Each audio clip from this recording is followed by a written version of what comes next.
So good morning mga kaibigan, Luzon, Visayas at Mindanao at kahit sa ibang panig ng daigdig. Welcome back to my channel, Katutubo TV Vlog.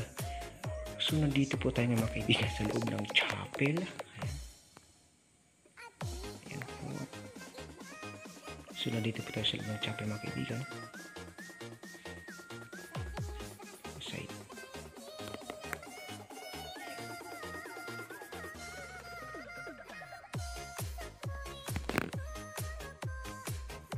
Meron lang po kong isi-share sa inyo ulit mga kaibigan. Ito'y patungkol sa ating pagpaklawin. Ayan, pakita ko lang po sa inyo mga kaibigan. Ito po yung pagpaklawin na kinuha natin galing sa garden. So, mayroon po ako nakita dito sa kanya. Ayan.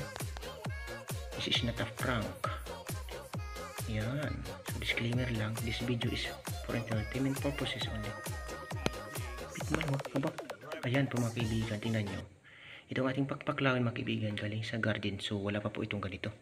Maliit pa lang po ito noon nang pinasok ko dito. Mga isang buwan na po yata dito sa loob ng chapel. So, ngayon ko lang po siya nakita. Nagsuloy po siya ng ganito. Nagdahon po siya ng ganito. Ayan, ang kanyang dahon. Tapos, pagdating dito sa dulo, isa, ayan, ito, yung dulo niya. Ayan, mayroon din po mga kaibigan. Tapos, itong pangalawa, ayan po mga kaibigan, no? May sanga din. So ito yung una, hindi lang po siya nabaak. Ayan, tapos po ito.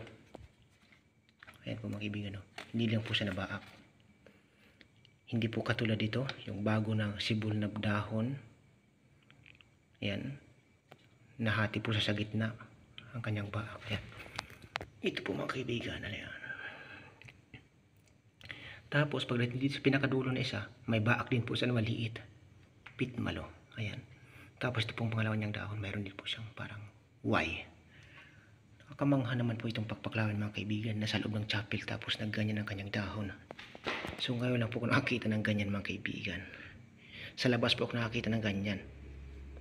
Pero madalang po kasi sa mga pagpaklawin na nakaganyan mga kaibigan. Ngayon po sa loob po ng chapel nagganito siya.